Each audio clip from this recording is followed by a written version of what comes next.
सुमना द्वारा पापियों की मृत्यु का वर्णन।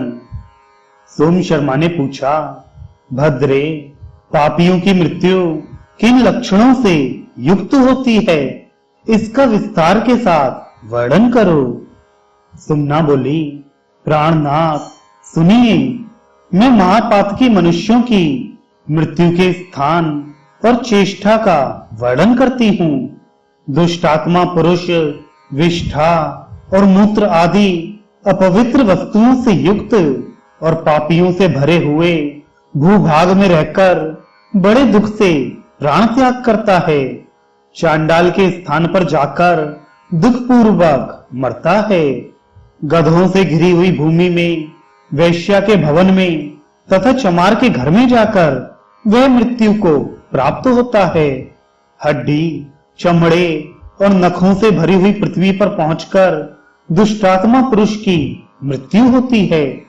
अब मैं उसे ले जाने की इच्छा से आए हुए यमदूतों की चेष्टा का वर्णन करती हूँ। वे अत्यंत भयानक, घोर और दारुण रूप धारण किए आते हैं। उनके शरीर अत्यंत काले, पेट लंबे लंबे और आंखें कुछ पीली होती हैं। कोई पीले, कोई नीले और कोई अत्यंत सफेद होते हैं। पापी मनुष्य उन्हें देखकर कांप उठता है। उसके शरीर से बारंबार पसीना छूटने लगता है। अब मैं दुखी जीव की चेष्टा बताती हूँ। लोभ और स्वाद से मोहित होकर पापी पुरुष जो पराये धन और पराई स्त्रियों का अपहरण किए रहते हैं, पहले दूसरे से ऋण लेकर बाद में उसे नहीं चुका पाते, तथा असत प्रतिग्रह आदि जो अन्य बड़े बड़े पाप किए रहते हैं। सारांश यह है कि मृत्यु से पहले वे जितने भी पापों का आचरण किए रहते हैं, वे सभी महापापी के कंठ में आकर उसके कफ को रोक देते और दुस्सह दुख पहुंचाते हैं। असह पीड़ाओं से उसका कंठ घरघराने लगता है। वह बारंबार रोता और माता पिता, भाई, पत्नी तथा पुत्रों का स्मरण करता है। फिर महापाप से मोहित होकर वह सबको भूल जाता है। अत्यंत पीड़ा से व्याकुल होने पर भी उसके प्राण शीघ्रता पूर्वक नहीं निकलते। वह कांपता, तलमलाता और रह रहकर मूर्छित हो जाता है।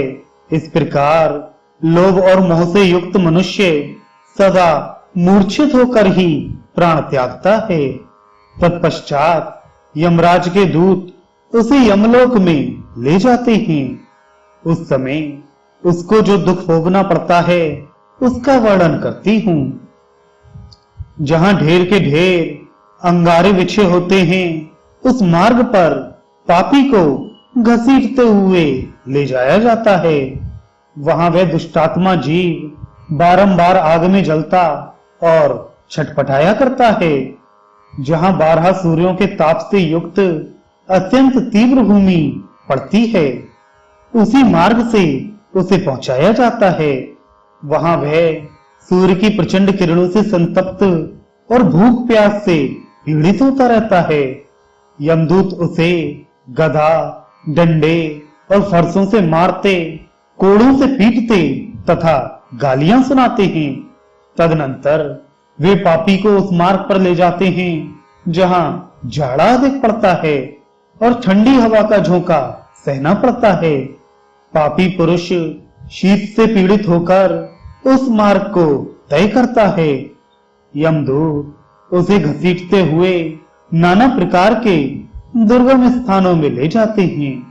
इस प्रकार देवता और ब्राह्मणों की निंदा करने वाले संपूर्ण पापों से युक्त दुष्टात्मा पापी पुरुष को यमराज के दूत यमलोक में ले जाते हैं।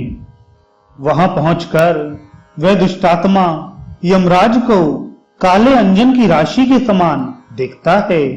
वे उग्र, दारुण और भयंकर रूप धारण किए भैंसे पर सवार दिखाई देते हैं।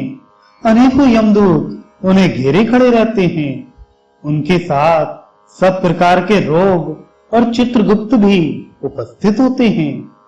द्विश्रेष्ठ, उस समय भगवान धर्मराज का मुख विकराल दाढ़ी के कारण अत्यंत भयानक और काल के समान प्रतीत होता है। यमराज धर्म में बाधा डालने वाले उस महापापी दुष्ट को देखते और अत्यंत दुखदाई, दुस्सह अस्त्र द्वारा पीड़ा पहुंचाते हुए उसे कठोर दंड देते हैं। वह पापी 1000 युगों तक नाना प्रकार की यातनाओं में पकाया जाता है।